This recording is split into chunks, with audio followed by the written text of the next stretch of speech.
Assalamualaikum warahmatullahi wabarakatuh. Alhamdulillahil aliyyil arfaqi wa jami'il asya'i wal mufarriqi dzil ni'amil wasi'atil wazirah wal hikamil bahiratil katsirah. Tsumma salatu ma'a salamin daimi ala rasulil qurasyil khatami wa alihi wa sahbihil abrar al haizi maratibil fakhar. Amma ba'd. Ayyuhal ikhwah wal akhwat, a'azzani wa a'azzakumullah. Saudara-saudariku yang semoga dimuliakan oleh Allah, kita bertemu kembali di malam Rabu untuk mengkaji fikih menggunakan kitab Ad-Durarul Bahiyah fil Masailil Fiqhiyah karya Imam Muhammad bin Ali Asy-Syaukani Al-Yamani rahimahullahu taala. Ya, pada pertemuan sebelumnya kita membahas tentang salam. Salam, jual beli salam, yaitu memberikan uang di muka dalam suatu majelis transaksi dengan ketentuan barang yang dibeli diberikan di kemudian hari. Artinya tidak ketika itu juga ditunda. Sebagaimana kata Imam ini Asy-Syaukani, huwa an yusallima ra'sal mal fi majlisil 'aqd ala an yu'tiyahu ma yataradayani 'alai ma'luman ila ajalin ma'lum, yaitu memberikan modal di majelis transaksi, di tempat transaksi, memberikan uang di tempat transaksi dengan ketentuan nanti si penerima uang tersebut memberikan kepada si pemberi apa yang disepakati oleh mereka berdua secara jelas, diketahui barang yang akan dibeli itu diketahui dan penyerahannya juga diketahui waktunya. Barang yang dibelinya jelas, sifatnya, bentuknya, kadarnya, dan penyerahannya, waktu penyerahannya juga diketahui jelas, kapan, bulan apa, tanggal berapa, hari apa, jam berapa. Nah, itu apa? Wala ya'khudhu illa ma sammahu aw ra'sa malih wala yatasarrafu qabla qabdihi. Dan si pemberi uang ini, si pembeli ini tidak boleh mengambil kecuali apa yang dia sebutkan. Oh, saya beli ini beras 1 ton, nanti diserahkan 1 tahun lagi. Jadi nanti kalau udah tiba waktunya yang diambil berasnya, atau kalau tidak ada berarti apa? Uangnya, ya. Dan dia tidak boleh mengotak-atik beras atau barang yang dibeli itu sampai dia menerimanya.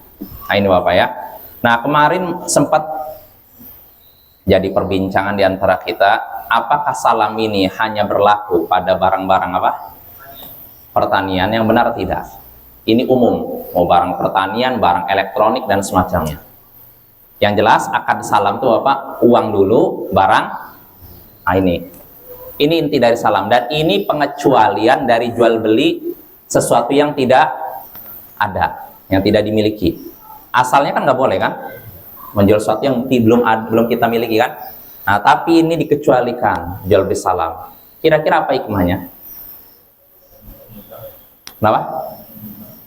Ya, mempermudah diantaranya supaya mungkin si penjual ini dia punya uang, bisa dia gunakan untuk usaha atau dia gunakan untuk keperluan keluarganya mungkin.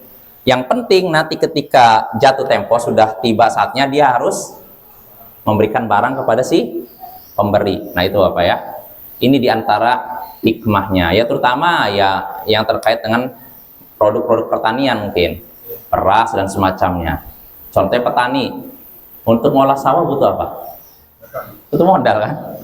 Nah, dia nggak punya uang, gimana nih dia untuk ngebajak sawah, untuk beli pupuknya, beli untuk obat untuk memberantas hamanya. Dia nggak punya uang, gimana nih? Sedangkan dia butuh makan, butuh untuk biaya anak istrinya misalkan. Maka dengan ada salam ini membantu. Ada orang, udah saya beli beras Solop misalkan 1 ton, harganya 100 juta.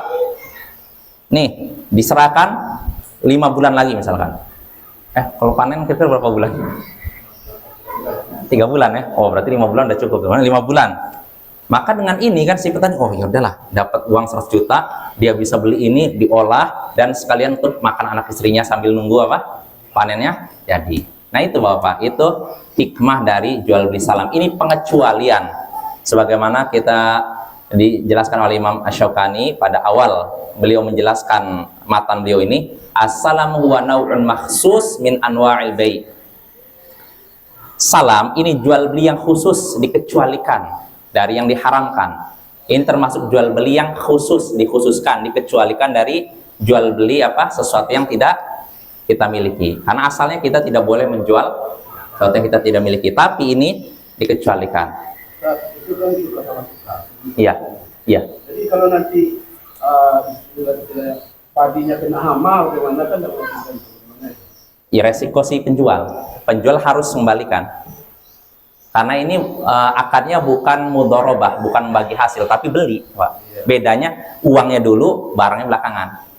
Nah, kalau penjual itu kan mengharapkan hasil panennya. iya. Tahu kena hama, dia tak punya uang, bagaimana? Ya, berarti dia bagaimana caranya dia melobi mungkin si pembeli ini, atau dia ngutang lagi ke yang lain, ngutang lagi. Ya makanya Bapak gini, di antara syarat jual beli salam kan pertama gini, uang di muka. Ini syarat utama nih. Kalau tidak di muka nanti, ya itu bukan jual beli salam, jual beli hutang dengan hutang. Saya beli ini, berapa harganya? Misalkan ini HP ini 5 juta. Oh ya, mana HP-nya? Nanti. Uangnya mana? Nanti. Uangnya nanti, HP-nya nanti. Ini jual beli hutang dengan hutang. Ini nggak boleh. Nah kalau salam nggak ada uangnya, tapi barangnya belakangan, Bapak ya. Itu diantaranya. Terus ketika itu uang diberikan dahulu di tempat transaksi, terus barang yang dipesan, yang dibeli ini harus jelas jenisnya, ukurannya, dan semacamnya. Misalkan kalau beli beras Solok tipe apa, sebutkan berapa kilo. Nah kalau ada warnanya, mungkin warnanya agak oranye kali, misalkan itu. Dan waktu penyerahannya kapan harus jelas. 1 tahun lagi, 5 bulan lagi. Jelas apa ya? Nah, terus kalau tempat penyerahannya, nah ini kalau memang ditentukan, ya sudah ditentukan. Misalkan, oh saya beli ini nanti diserahkannya di tempat ini, maka serahkan tempat itu. Kalau tidak ditentukan, berarti diserahkannya di tempat apa?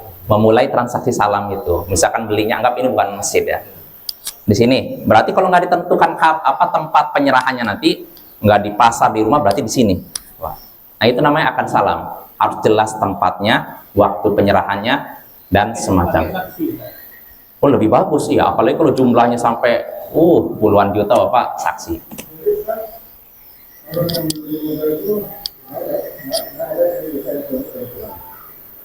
Yang ini siapa si penjual ini? Dia makanya ditentukan dari awal. Kalau memang dia mau ngambil untung, tentukan saya mau beli ini beras misalkan 1 ton 100 juta. Kata si penjual, ya 100 juta lah, 120 juta. Tentukan dari awal. Jangan sampai nanti ketika penyerahan baru, beras yang saya olah ini beras lebih kualitasnya lebih bagus, tambah lagi deh. Nggak boleh. Iya, harganya ketika menyerahkan itu. Iya, harga pertama Pak, bukan harga ketika diserahkan. Ya memang ada yang dalam hal ini mungkin bisa jadi si pembeli ya agak rugi karena saya belinya ketika itu mungkin harga beras tuh misalkan anggap 1 kilonya misalkan berapa gitu, anggap 100.000. Nah ketika penyerahan ternyata harga beras murah, lebih murah, kan agak dirugikan kan, tapi nggak masalah, setidaknya menguntungkan apa? Penjual, membantu juga Bapak. Jadi iya. Iya.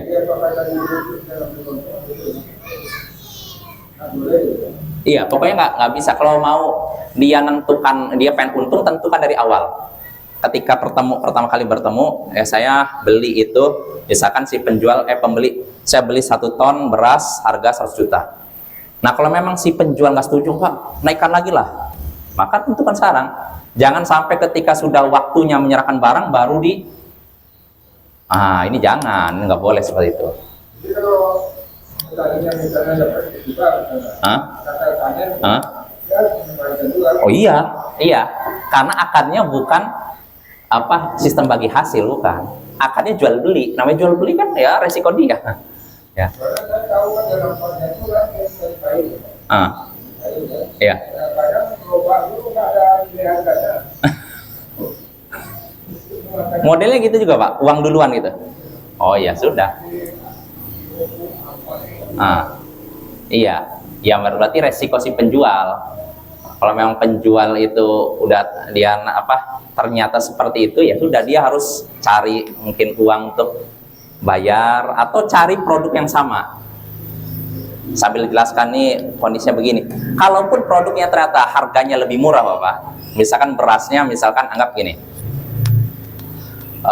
Berasnya beras paling mahal, Pak, beras Solo ya. Nah, ternyata pas udah hari tadi rugi, gagal panen. Akhirnya dia berusaha cari beras ada yang beras kualitasnya lebih rendah. Maka kalau kasusnya seperti itu, bicarakan sama si pembeli. Bagaimana nih saya gagal panen, adanya beras ini mana? Kalau misalkan si pembeli ya udah nggak apa-apa, selesai. Saya, tapi kalau si pembeli enggak, pokoknya saya harus beras Solo, ya sudah dia harus. Oh beras, misalkan beras murah plus ada ininya apa selisihnya, ya nggak masalah juga, nggak masalah. Artinya kan yang dia tuntut kan sebenarnya seharga beras Solo misalkan, ternyata adanya rendah, maka nggak masalah Bapak ya. Nah itu ini namanya bai'us salam. Ya, makanya, dia lupa saya juga. Di antara syarat bai'us salam juga si penjual dia bisa memperkirakan, perkiraan kuat ya. Ketika waktu yang sudah ditentukan dia sanggup. Jadi jangan sampai dia sendiri ragu, saya bisa nggak ya kira membalikan? Nggak boleh itu, nggak sah kata para ulama. Iya, waktunya sudah ditentukan dan dia bisa memperkirakan. Walaupun kalau yakin kita nggak bisa yakin Bapak ya. Namanya masa depan kan nggak ada yang bisa meyakini kan. Ya, saya yakin nanti 3 bulan lagi panen, nggak ada. Tapi perkiraan kuat. Ya makanya ini bukan cuma berlaku pada barang-barang pertanian, termasuk elektronik. Misalkan gini, ada seorang jual HP. Ya jual belinya akarnya salam. Ya saya beli HP model Samsung gini, harga 5 juta. Oh nggak ada ya. Nanti aja saya ini apa barang belakangan. Uang udah diterima. Nanti anggap 2 bulan lagi akan saya serahkan. Nah, ketika dia menyatakan 2 bulan, dia harus bukan berdasarkan perkiraan. Jadi harus dia memang lihat mungkin apa dari keterangan perusahaan, mungkin model Samsung model begini akan muncul 2 bulan lagi. Harus jelas gitu. Jadi nggak bisa perkiraan, mungkin 2 bulan lagi ada. Dia terima dengan nanti akan saya serahkan HP-nya 2 bulan lagi. Tapi perkiraan. Dan perkiraannya bukan perkiraan kuat, bukan dugaan kuat. Maka yang seperti ini tidak boleh. Jelas Bapak ya? Jadi batas waktunya sudah ditentukan berdasarkan perkiraan kuat dia mampu membalikan di itu. Makanya jangan nekat juga. Kalau memang seorang nggak mampu kayak gitu lebih baik nggak usah. Daripada nanti dia tertekan kan, udah dapat uang, ternyata dipakai untuk makan anak istrinya. Nanti pas hari H, waduh nggak ada barangnya, nggak ada, pusing dia kan. Uang udah habis, barangnya nggak ada. Ah ini. Gimana tuh kalau begitu? Hah?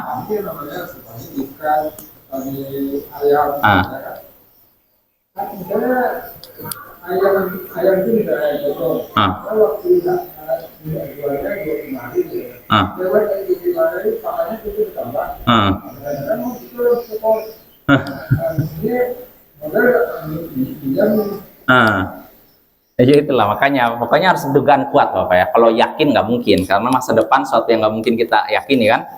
Kapan seorang mengalami ini nggak bisa, tapi dugaan kuat berdasarkan pengalaman. Misalkan ini kemungkinan produk ini bakal muncul berapa bulan lagi, kira-kira berapa minggu lagi. Nah itu nggak masalah. Tapi kalau cuman istilah spekulatif, diperkirakan saja walaupun nggak yakin, nah ini nggak boleh. Nah itu namanya jual beli salam Bapak ya. Insya Allah jelas ya. Di buah yang mentah nggak boleh ya? Ini yang mentahnya nggak boleh, kalau ini belum jadi, belum tanam kan? Ya ini pengecualian.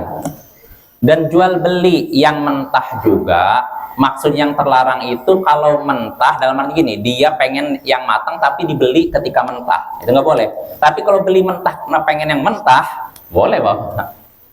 Jelas. Misalkan ada sebagian orang nih ya, katanya saya dengar di sini suka makan durian yang belum matang, betul? Kalau ada orang mau beli itu, wah katanya nggak boleh beli buah yang belum masak, belum matang. Gimana nih? Dia pengen yang model begitu, belum masak, boleh nggak beli? Boleh kalau memang niatnya. Nah itu. Tapi kalau dia beli yang mentah dengan niat nanti ketika udah mulai tua dia ambil, udah masak ambil, nah ini nggak boleh. Karena nggak tahu kita nanti dia akan masak atau tidak kan? Bisa jadi busuk dan semacamnya. Jelas apa ya? Adapun bai'us salam ini pengecualian. Makanya ini pengecualian, sekali lagi beda dengan jual beli yang buah-buahan yang belum masak dan semacamnya. Nah ini juga menjawab kemarin pertanyaan tentang kasus seperti kemarin ditanyakan kalau nggak salah ya, benar ya, apa ya? Kemarin tuh nanya kalau misalkan ya contohnya HP lagi lah, saya jual HP Bapak, saya punya kantor HP, lalu ada orang yang mau beli HP jenis tertentu, anggap iPhone lah, sini kan nggak ada yang jual iPhone kan. Nah, barang tidak ada. Bolehkah saya melakukan transaksi jual beli? Boleh tidak, teman-teman? Barang belum ada nih. Boleh. Mana, Jess? Istilahnya minta tolong gitu, misalnya.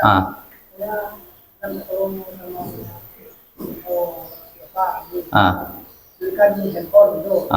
Barang yang tidak ada sama dia. Boleh gitu berarti ya? Berarti dia yang pergi ke konter gitu kan? Iya, kasusnya gini, misalkan saya Aldi inilah jualan konter, dia jualan HP. Kebetulan saya mau beli iPhone, nggak ada iPhone. Maka bolehkah saya transaksi jual beli? Kata Aldi, oh yaudah. Setelah itu dia cari-cari, boleh nggak? Tidak. Nah, maka Bapak harus dirinci dulu ya. Pertama, kalau dia itu kasusnya akadnya seperti ini, ada ini Aldi ada iPhone, oh nggak ada. Yaudah saya beli, saya nitip uang buat beli iPhone. Ini apa istilahnya transaksinya akadnya nitip.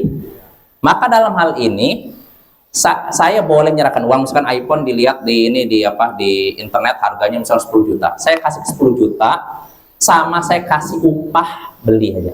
Dan dia tidak berhak ngambil untung. Jelas apa ya? Karena sebagai wakil aja istilahnya upah jasa ngambil beli aja. Nah ini kalau itu boleh, nggak masalah. Tapi kalau akadnya nggak seperti itu, saya beli ya berapa harganya 10 juta, yaudah nanti lu cari-cari, wah udah ada, dia belum punya, udah transaksi, udah 10 juta serahkan.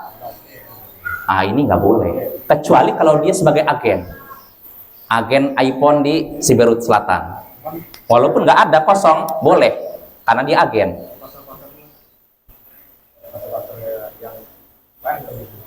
Agen, jadi agennya. Nah itu nggak boleh kayak gitu. Jadi harus jadi ekor. Tapi biasanya dia ada jual iPhone. Cuman pas dibeli itu kosong. Iya, tapi dia agen bukan? Bukan cuma. Nggak boleh, nggak boleh, Penjual aja. nggak boleh. Kalau sebagai agen nggak masalah. Oh nggak ada, saya cari kepada istilahnya distributor ya, istilahnya atasnya di atas agen distributor ya. Saya cari nggak masalah. Tapi kalau bukan agen nggak boleh. Itu namanya menjual sesuatu yang tidak ada barangnya. Gitu. Kecuali, nah ini saya kemarin sebutkan kepada kecuali kalau akadnya jual beli salam, lain lagi. Jual beli salam ya udah uang duluan, nanti barang belakangan. Jelas Bapak? Itu boleh. Jelas ya? Atau kalau misalkan ini juga boleh gini, kata Ustaz Erwan di situ, kalau mau dia misalkan Aldi nggak punya iPhone, dia harus cari dulu kan di Padang kan, maka dia bilang gini, oh, yaudah saya carikan, tapi ini kita belum akad ya, saya baru nyarikan, belum akad, belum ada kayak semacam saya beli, enggak, saya cuma nyarikan, jadi jangan dianggap sudah akad jual beli. Nah dia nyarikan lalu dapat, nah baru gimana nih, dapat uang, nah baru serahkan, setelah ada barang serahkan, itu boleh. Jadi ketika dia ada, saya beli ini iPhone misalnya 10 juta, dia belum ada, dia tidak menyatakan ya, tapi saya carikan dulu, kita belum ada akad jual beli. Nah, ini nggak masalah. Nah itu yang jadi masalah. Udah iya jual beli padahal belum ada barangnya. Nah, ini nggak boleh Bapak. Hah? Nah itulah. Jadi kayak gitu kadang sekilas remeh Bapak, tapi itu bisa terjatuh dalam riba ujung-ujungnya ya. Hati-hati. Jadi kalau memang kasusnya seperti itu boleh. Kalau misalnya tadi saya beli iPhone ke Aldi, lalu Aldi nggak ada, Aldi kata nanti dulu ya saya carikan, dan kita belum ada akad di sini. Nanti setelah cari, oh dapat, barang dapat, baru gimana? Baru seperti itu. Apa Bapak ya?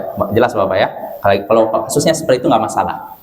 Tapi kalau dia menyatakan iya, barangnya belum ada, iya, udah akad nih, maka itu nggak boleh. Terus itu solusi pertama. Solusi kedua kata beliau itu, saya lupa, kalau nggak salah itu salah satu solusinya. Solusi kedua saya lupa, kurang lebih begitu ya. Kalau memang kita ingin menjual sesuatu yang belum kita miliki, solusinya gitu. Kita pertama kasih tahu, barang belum ada, saya carikan dulu. Kita belum ada akad. Nah, nanti kalau sudah barang terima, baru tinggal akad. Gitu. Atau kalau posisi, atau saya sebagai tadi sebagai orang yang istilahnya jasa membelikan, itu juga nggak masalah. Jelas ya. Jadi ada beberapa solusi kalau memang saya ingin membeli sesuatu barang yang belum ada pada penjual ya.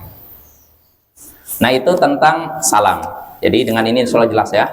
Salam ini termasuk jual beli barang yang belum ada dan dikecualikan dari yang diharamkan ya. Itu salam. Insya Allah jelas Bapak ya. Asal salam ya. Atau masih bingung? Gimana? Jual salam. Kalau misalnya Jual beli sesuatu yang belum ada. kalau misalnya barang ini kan, misalnya hari ini kan memang sedang konser. Biasanya dia ada jual itu. Kalau pas kebetulan barangnya habis, bilangnya menunggu ya. Iya, boleh aja, tapi ketika itu dianggap belum ada transaksi.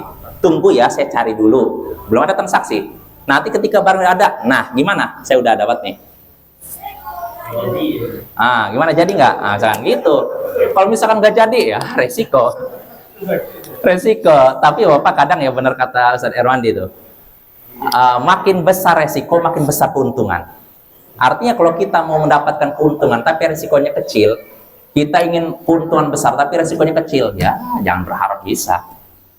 Kayak jual gini Bapak ya, misalkan jual beli kebutuhan sehari-hari, beras itu kan resikonya kecil kan, maka keuntungannya juga kecil. Tapi kalau jual beli HP, alat transportasi, resikonya besar, tapi keuntungannya juga besar Bapak. Maka jangan berharap kita dapat keuntungan besar tapi resikonya kecil. Itu mimpi namanya. Ya, harus siap. Makanya jadi pedagang harus kuat mental juga Bapak ya. Nah itu Bapak ya, itu salam. Insya Allah mudah-mudahan jelas ya. Kita bisa bedakan antara jual beli sesuatu yang tidak kita miliki, yang diharamkan, dengan jual beli salam. Lalu kita lanjut sekarang. Jual beli salam selesai. Kita sekarang masuk bab berikutnya, babul qard. Bab tentang qard. Qard itu pinjaman Bapak ya. Qard itu artinya pinjaman. Berkata Imam Syaukani rahimahullah, babul qard, bab tentang pinjaman. Yajibu irja'u mithlihi wa yajuzu an yakuna afdala au aktsara idza lam yakun masyrutan wa la yajuzu an yajurral qardu naf'an li muqrid. Wajib mengembalikan pinjaman dengan yang sama, dengan yang semisalnya. Wajib mengembalikan pinjaman dengan sesuatu yang semisal dengannya. Dan boleh lebih baik atau lebih banyak kalau tidak disyaratkan dari awal. Dan tidak boleh pinjaman menghasilkan keuntungan bagi yang memberikan pinjaman. Nah, di sini ada 3 permasalahan yang disebutkan oleh Imam Asy-Syaukani. Pertama kata beliau, wajib mengembalikan pinjaman dengan nominal dan ukuran yang sama. Ya, kata Imam Asy-Syaukani di sini, amma wujubu raddul mithl fali annahu idza waqa'a tawatu ala an yakuna al-qada zaidan ala aslid dain fadzalika huwa riba. Kenapa yang dikembalikan harus sama? Misalkan dia minjamnya barang tertentu atau mungkin seperti uang 10 juta kembalikan 10 juta. Atau barangnya misalkan dipinjamkan misalkan HP dikembalikannya HP Samsung dikembalikan HP Samsung misalkan. Kenapa harus sama? Kata Imam Syaukani, adapun wajibnya mengembalikan pinjaman dengan yang sama, dengan sesuatu yang sama, karena jika terjadi kesepakatan bayarannya lebih dari pinjaman, maka itulah riba. Kalau terjadi kesepakatan dari awal, ya, saya ini pinjam segini, nanti kembalikan lebih besar atau lebih bagus. Saya ini pinjamkan ini kuda Lombok, nanti dikembalikan kuda apa yang lebih bagus. Nah, yang seperti ini kalau dari awal itu namanya apa? Riba. Ada kesepakatan dari awal, ya.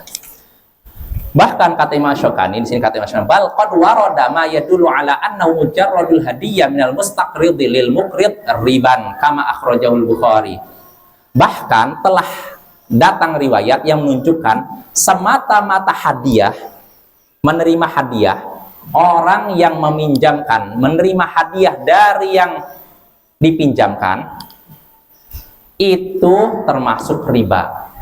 Jangankan gini, tadi kalau misalnya kasusnya saya minjam uang 10 juta, nanti kembalikan 11 juta. Ini ada kelebihan kan? Ini riba kan? Jangankan itu. Kalau seorang, saya memberikan pinjaman kepada seorang, atau pada Aldi lebih jelas nih, 10 juta.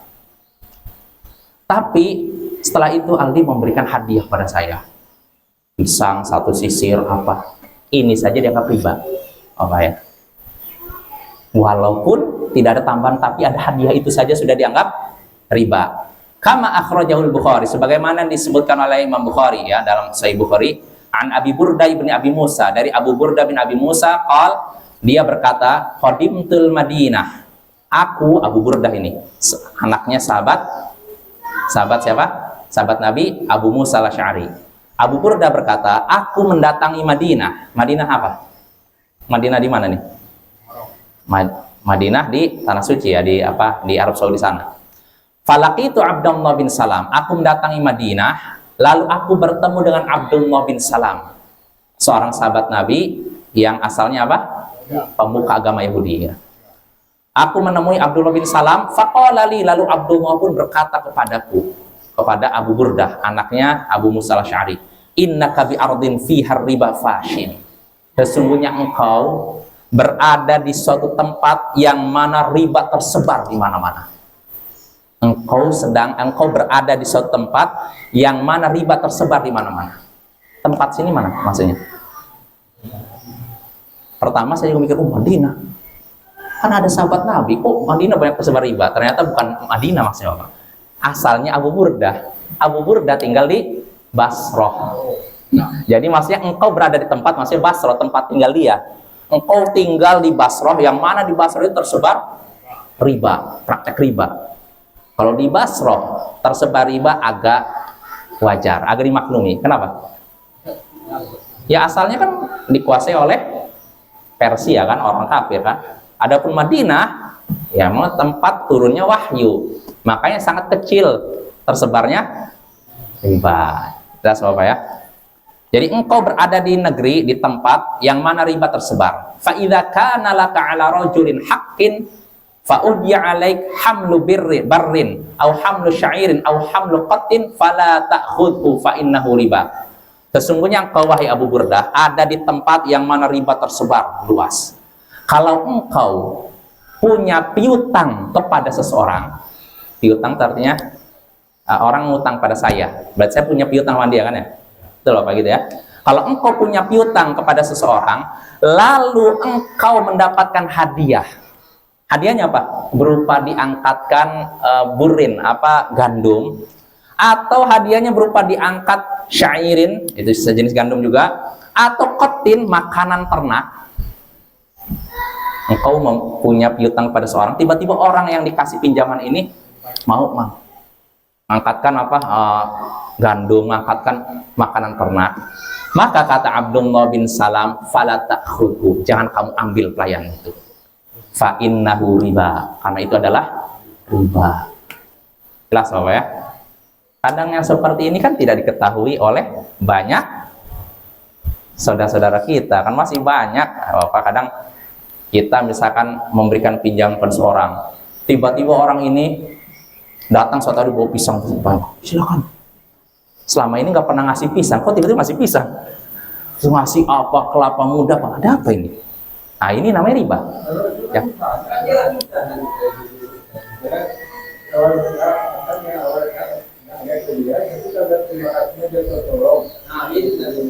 Itu belum selesai. Hutangnya udah selesai, pinjaman udah selesai atau belum?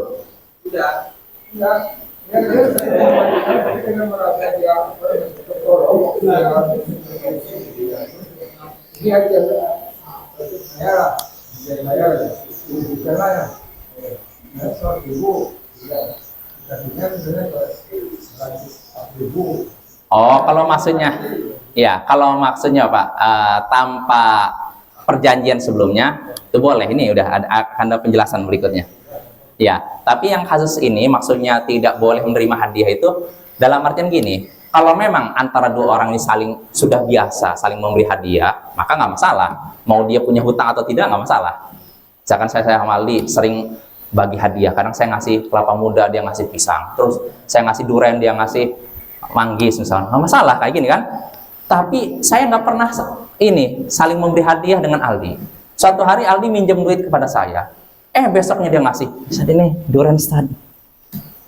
Nanti 2 hari lagi, Ustaz ini ada pisang. Loh, ada apa ini? Baru ngasih ketika apa? Nah, ini nggak boleh, itu riba.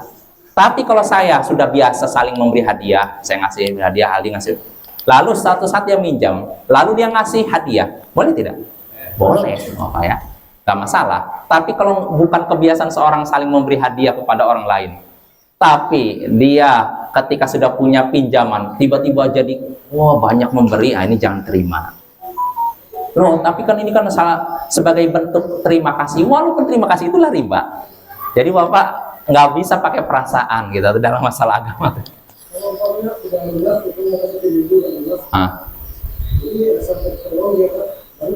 Ya boleh. Kalau sudah selesai, pinjamannya sudah selesai, lalu ngasih hadiah boleh. Selama tidak dibicarakan dari awal, nggak ada kesepakatan dari awal. Kecuali ada kesepakatan dari awal, saya beri ini, kembalikan nih 10 juta, kembalikan 10 juta plus pisang 1 sisir ya, sama ini. Nah, ini nggak boleh itu. Jangan saya dia kan. Kalau ditolak hati, kita tukar kan? Iya. Kita tukar. Saya beli aja, mana tuh? Saya beli pisang yang kasih. Iya, nggak apa-apa, supaya dia terlepas dari riba ya. Iya, nggak masalah. Kalau kayak gitu, supaya dia nggak terjatuh dalam riba. Misalkan kalau ada orang yang punya hutang kepada saya nih Bapak, misalkan tiba-tiba dia ngasih sesuatu, padahal dia nggak biasa ngasih hadiah kan, maka kita beli aja, saya beli aja nih. Tujuannya apa? Supaya dia terhindar dari riba, maka nggak masalah Bapak. Tapi kalau misalkan saya nggak, ini cuma terima gitu aja, nggak enak kalau tolak, lebih baik kita Bapak nggak enak sama seseorang daripada nggak enak sama Allah, ya nggak? Lebih baik dia sakit hati daripada Allah murka kepada kita kan? Kadang kita tuh lebih mendahulukan perasaan orang daripada penilaian Allah. Nah ini jangan ya. Apa? Lebih baik dia semua. Lebih bagus kayak gitu. Biar dapat ilmu. Jelas, maaf ya, bukan saya menolak pemberian, tapi yang seperti ini riba. Oh, apa itu kok riba? Iya, ini hukumnya gini nih. Dapat ilmu lumayan kan? Nah itu kalau bisa gitu apa ya?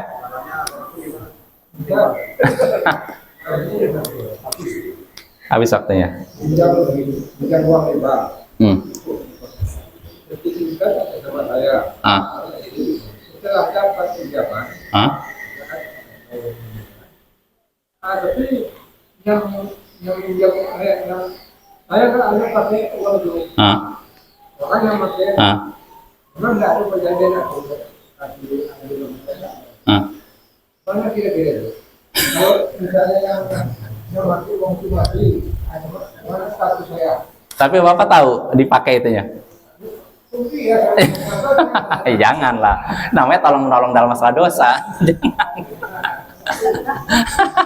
Kalau tahu jangan dibantu, jangan setujui. Ya, jangan setuju, saya nggak mau itu tolong-menolong dosa, itu riba gitu. Lain halnya kalau misalkan diambil tanpa persetujuan, mana ini saya, sertifikat saya, ternyata udah dipakai misalnya nama anak, waduh, itu lain lagi, nggak kena dosa. Tapi kalau udah tahu itu digunakan untuk minjam riba, kita lihat lalu mendiamkan, berarti kita kena juga.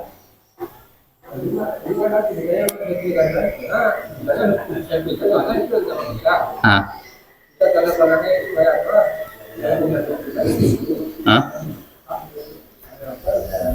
Hah? Ya, intinya kita aja Pak. Kalau memang Bapak tahu itu bakal digunakan untuk riba, nggak boleh. Harus diingkari, nggak terima. Nggak, saya nggak ridho gitu. Kalau ternyata dengan itu, Pak, pokoknya dibawa, itu udah lepas tanggung jawab. Yang mana? Oh iyalah, kan nanti dibalikannya lebih. Betul, betul itu. Kecuali kalau murni tanpa bunga nggak masalah. Tapi nggak apa ada bang tanpa bunga?